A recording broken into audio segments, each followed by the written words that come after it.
não competitiva são as enzimas alostéricas. Enzimas alostéricas são aquelas que sofrem uma mudança na sua configuração e ela pode alterar sua atividade, certo? Ela pode sair de um estado para outro, ou seja, de um estado ativo para um estado inativo ou vice-versa, dependendo da ligação com essas substâncias químicas. Então, chama regulação alostérica, que é o que nós vamos considerar nesse item aqui, tá bom? Vamos lá, então? Então, a ligação alostérica é isso que ocorre.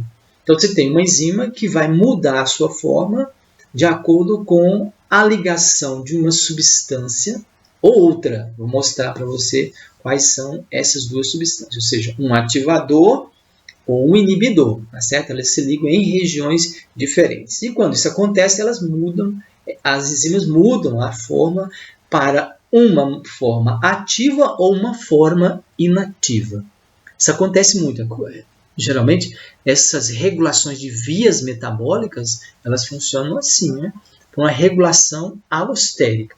Você tem a produção de uma determinada substância química que ela acontece em várias etapas, né? Então, essa inibição ela pode ser, por exemplo, o feedback, um feedback negativo. Você aumenta a produção de um composto, ele acumula, e à medida que a célula já não tem mais necessidade, porque ela tem a quantidade suficiente, essa substância vem e inibe a via de produção, tá certo? Então, você tem um primeiro passo, que é fundamental para que todas as reações ocorram. Então, você tem o chamado comprometimento, né, que é o primeiro passo. Então, uma vez que ele aconteceu, os outros passos vão acontecer normalmente. Assim como se eu inibir o primeiro passo, eu vou inibir todos os outros também. Vamos olhar a figura aqui para você ver como é que isso funciona. Então, você tem a enzima, essas enzimas, geralmente alostéricas, elas têm mais de uma cadeia polipeptídica, tem uma estrutura quaternária, a importância de ter entendido a estrutura espacial. Então, elas podem ter, na verdade, elas têm, né, cadeias polipeptídicas, que a gente chama de subunidades catalíticas, e tem as subunidades chamadas de reguladoras. Observe aí nessa figura, né? Isso que está de uma cor roxa mais clara, mais para o tom de rosa, né? Rosa choque, é a subunidade catalítica, quer dizer, significa que tem uma cadeia polipeptídica aí, tá certo? O outro, que são subunidades reguladoras, também são cadeias polipeptídicas, né? Aí, nesse nosso exemplo, são 3 cadeias polipeptídicas. Então, essas 3 cadeias formam uma estrutura quaternária. Aí nós temos uma que é a catalítica, e as outras são reguladoras, tá bom? E observe, você tem forma inativa à esquerda, forma ativa à direita, né? E elas estão mudando de uma forma para outra. Observe no primeiro caso. No primeiro caso, a subunidade catalítica ela não pode se ligar ao seu substrato para promover a reação. Não é porque o sítio não está disponível, certo? Aí você tem o sítio abaixo, né? O sítio do inibidor e o sítio do ativador. Ele está mudando de uma forma para outra, percebe ou não? E na primeira, né, que está inativa, o sítio do ativador ele não está disponível, né? Certo? Já no outro está disponível. Então, vamos ver como é que funciona, aí, olhando para a figura de baixo. Na figura de baixo, da esquerda, você tem a ligação do inibidor. Tá certo? Se o inibidor se liga ao sítio do inibidor, o que vai acontecer com a enzima? Ela vai ficar inativa. Aí é descendo a seta, tá bom? Descendo. Seta para baixo. Observe o que está acontecendo aí. O inibidor, ao se ligar ao sítio do inibidor, há uma mudança na forma, o sítio ativo não fica disponível, o substrato não se liga, não há formação de produto. Tá claro? Agora, olha o outro. O outro sítio que essa enzima tem é do ativador. Agora, o ativador se liga a esse sítio, né? Sítio de ativação da enzima. Quando se liga, há uma alteração conformacional na enzima e ela expõe o seu sítio ativo, permitindo que o substrato se liga. Aí ela está na sua forma ativa e, portanto, vai haver formação do produto. Então, o que ficou claro é que essa enzima ela mudou a sua forma de acordo com a ligação do inibidor ou do ativador. Não é isso que percebeu ou não? Então, a enzima alostérica é regulada assim, muda a sua forma de ativa para inativa de acordo com a interação de substâncias que podem ativar ou inibir a atividade enzimática. Alterando o que, pessoal? Mexendo com qual parte importante da enzima? O sítio ativo. Tá bom? Então, na regulação de vias metabólicas, isso acontece demais. Eu vou mostrar um exemplo aqui de feedback negativo. Não é? Como é que uma determinada via metabólica é regulada. Deixa eu mostrar aqui para você nessa figura. Aqui mostra a síntese da produção de um aminoácido chamado isoleucina. Então, esse é um aminoácido que é produzido pela célula. Tá certo? E ele, o precursor dele é a treonina, um aminoácido, portanto, que você pode comer, ingerir na alimentação, tá bom?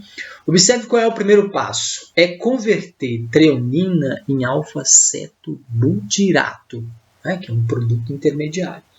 Uma vez que isso aconteceu, o chamado passo do comprometimento, a reação vai seguir o seu caminho. O alfa-cetobutirato vai ser convertido em isoleucina numa série de outras etapas.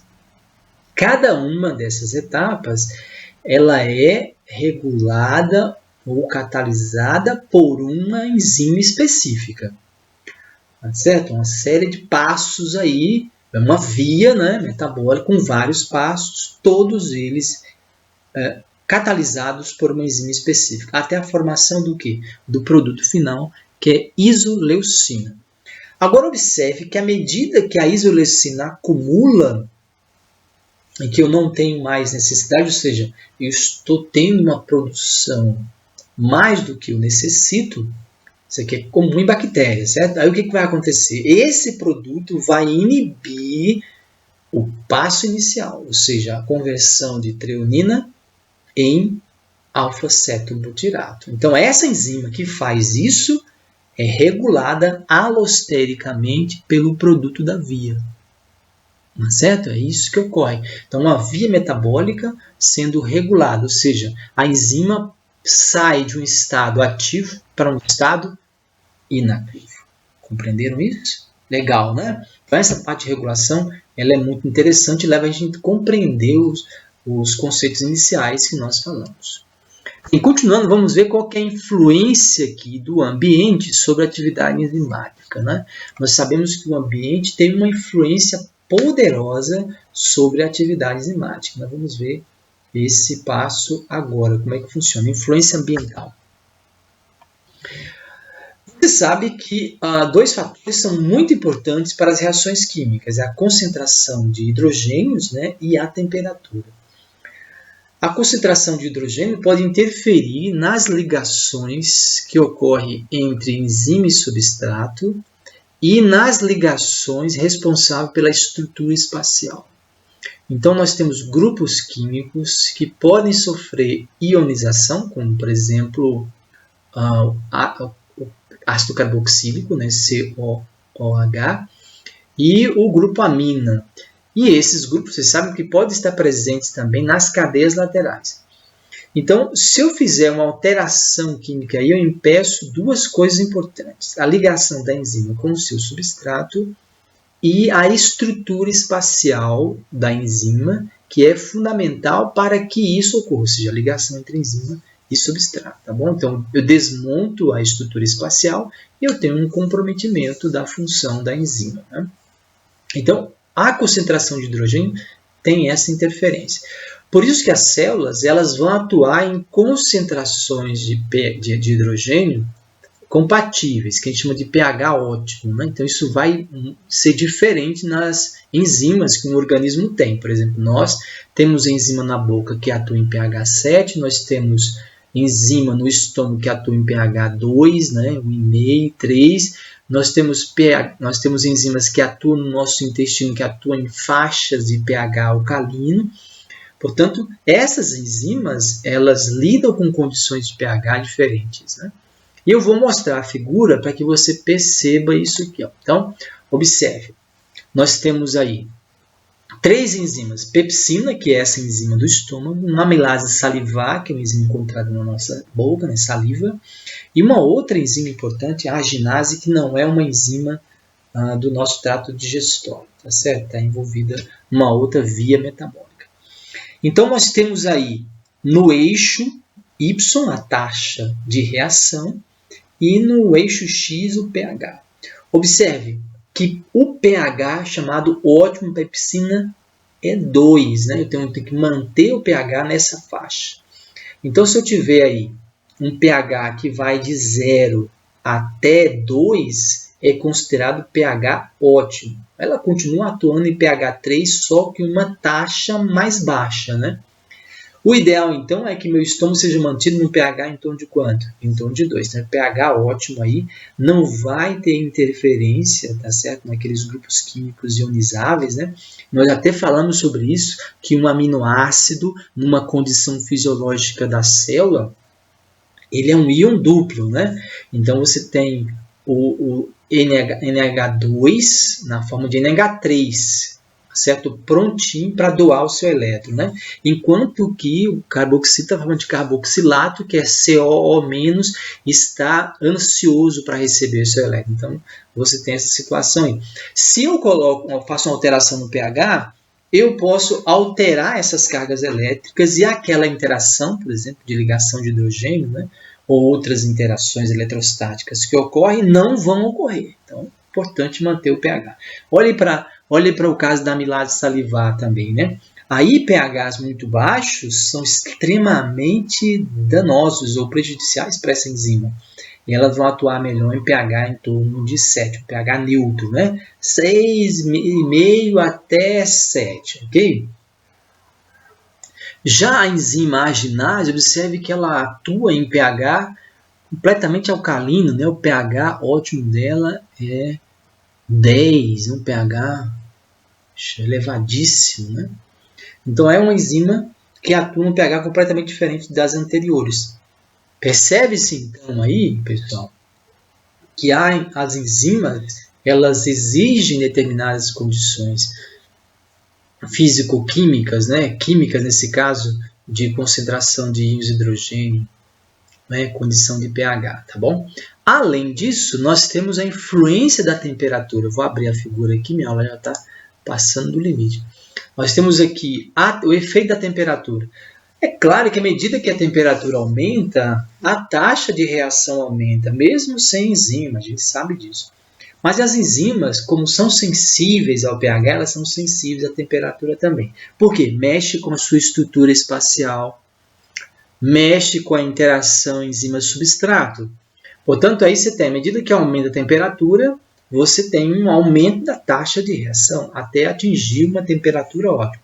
No nosso caso, a temperatura ótima nossa é 36,5, 37 graus. É por isso que nós mantemos essa temperatura mesmo quando está fazendo muito frio. Entenda que para outros organismos, bactérias, a temperatura pode ser mais baixa ou pode ser mais alta, né? Muitos patógenos, entretanto, eles são muito sensíveis à variação de temperatura. Por isso que um dos mecanismos que o sistema imune usa é aumentar a temperatura na febre, né? Que aí a gente continua vivo, que é 40 graus, mas as bactérias morrem. É um mecanismo. Embora nem sempre consiga eliminar as bactérias. É preciso outras ações do organismo para que isso ocorra, tá bom? Mas existem alguns bactérias, por exemplo, que vivem em fontes termais, né? Elas vivem em temperatura 120 graus. Significa que as suas enzimas não desnaturam com temperaturas tão altas assim. Aí a ligação, pessoal, não é ligação de hidrogênio, porque não há ligação de hidrogênio que resista a isso, tá bom? Então, geralmente são pontes de sulfetos que mantêm a estrutura espacial. E elas são muito mais fortes, exige muito mais energia.